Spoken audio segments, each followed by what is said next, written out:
বিদাত কিসের মধ্যে হয়? আমলের মধ্যে। আমলের মধ্যে মানে আমিলা আমালান, যে একটা আমল করলো অথচ ওই আমল করতে আমি বলিনি, আমি অনুমোদন দেইনি, সেইটা বাতিল। তাহলে বেদাত হয় আমলের মধ্যে। যেইটা নবী মোহাম্মদ সাল্লাল্লাহু আলাইহি সাল্লাম তার 23 বছরের জীবনে নিজে করেননি, করতে বলেননি বা স্বীকৃতিও দেননি। কিছু বিষয় রয়েছে তিনি নিজে করেননি, করতে বলেননি, কিন্তু সম্মতি দিয়েছেন। সাহাবীরা জিজ্ঞাসা করেছেন, তার সামনে করা হয়েছে, তিনি মেনে নিয়েছেন, সেটাও কিন্তু সুন্নাহ। কিন্তু এই তিনটার কোনো একটাই নেই, তিনি করতেও বলেননি, নিজেও করেননি, স্বীকৃতিও দেননি। এই রকম কাজ যদি নতুন করে সমাজে চালু হয় শরীয়তের নামে আমল হিসাবে, তাহলে সেটা কি? বিদআত। স্পষ্টই তো, তাই না? তাহলে এবার ঘড়িটা কি বিদআত হবে?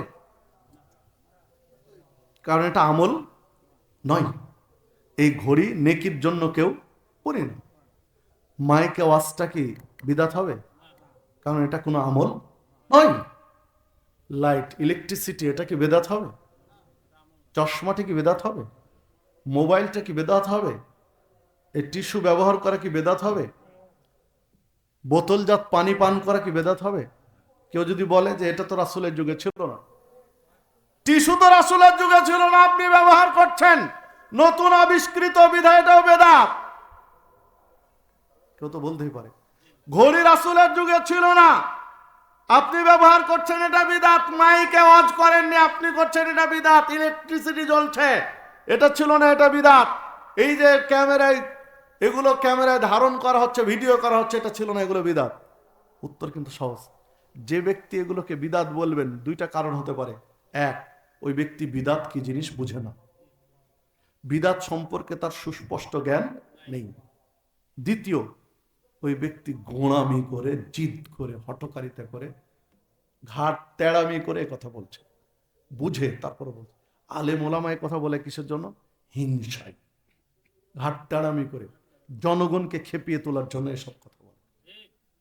আর কিছু মানুষ বলে আসলে বুঝে না, ও বুঝে নতুন আবিষ্কৃত বেদাত, তাহলে এটা তো নতুন আবিষ্কৃত, এটাও বিদআত। কোন সংজ্ঞাই বুঝে না, হাদিসে যে সংজ্ঞা দেওয়া হচ্ছে সেটাই বুঝে না।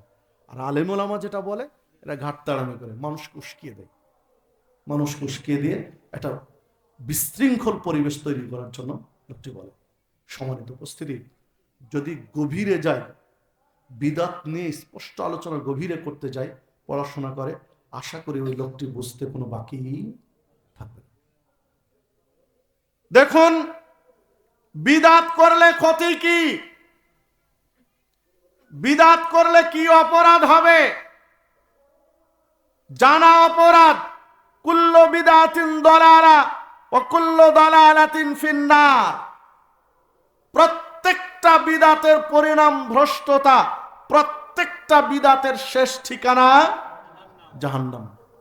প্রথম অংশ সহিহ মুসলিমের মধ্যে রয়েছে, আর প্রথম দ্বিতীয় দুই অংশই রয়েছে নাসাইয়ের মধ্যে 1578 নম্বর হাদিস। সম্মানিত উপস্থিতি, তাহলে বিদআতের ঠিকানা হবে জাহান্নাম। আল্লাহ রাব্বুল আলামিন বলেছেন, আল-ইয়াওমা আকমালতু লাকুম দীনাকুম ওয়া আতমামতু আলাইকুম নি'মাতি ওয়া রাদিতু লাকুমুল ইসলাম দীনান। আজকের দিন, বিদায় হজ্জের দিনে আয়াত নাজিল হয়েছে। আল্লাহ রাব্বুল আলামিন বলছেন, আজকের দিন ইসলামকে পরিপূর্ণ করে দিলাম, আমার যত নিয়ামত রয়েছে তারও পূর্ণ করে দিলাম, এবং পৃথিবীর সকল ধর্ম, মতবাদ, ইজম, তরিকার উপরে ইসলামকে একমাত্র জীবন ব্যবস্থা হিসাবে মনোনীত করলাম। সূরা মায়েদার শুরুতে আল্লাহ রাব্বুল আলামিন এই ঘোষণা দিয়েছেন, যা বিদায় হজ্জের ভাষণের মুহূর্তে আল্লাহ নাজিল করেছিলেন। ইসলাম পরিপূর্ণ, ইসলামে নতুন করে কিছু ঢুকাবেন, শরীয়তে নতুন করে কিছু চালু করবেন, এই সুযোগ নেই, কারণ এটা পরিপূর্ণ। পরিপূর্ণ কার মাধ্যমে হয়েছে? রাসূলুল্লাহ সাল্লাল্লাহু আলাইহি ওয়াসাল্লাম। রাসূলুল্লাহ সাল্লাল্লাহু আলাইহি ওয়াসাল্লামের বেঁচে থাকা অবস্থায় এটা পরিপূর্ণতা পেয়েছে, বিধায় তার মৃত্যুর পরে নতুন করে কোনো শরীয়ত চালু হবে না। যদি হয় তাহলে এটা বিদআত। দেখুন, উদাহরণস্বরূপ বলি, হাতের আঙ্গুলে তাসবিহ গণনা করা সুন্নাহ, ডান হাতের আঙ্গুলে তাসবিহ গণনা করতে হবে। হাতের আঙ্গুলে তাসবিহ গণনা করলে বিচারের মাঠে হাতের আঙ্গুল তার পক্ষে সাক্ষী দিবে যে তাসবিহ গণনা করছে।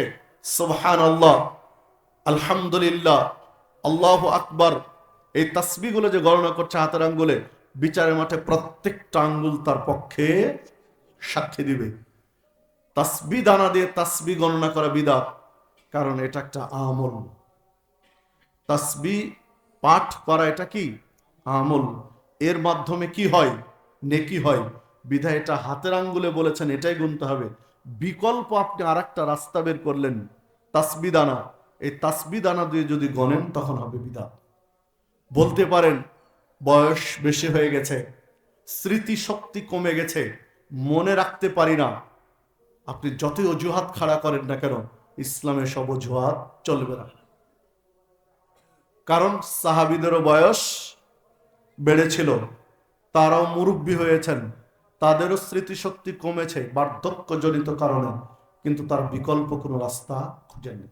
আপনি সাধ্য অনুযায়ী চেষ্টা করবেন সঠিকভাবে তাসবিহ গণনা করার। যদি ভুল হয়ে যায় তবুও পূর্ণ নেকি পাবেন ইনশাআল্লাহ।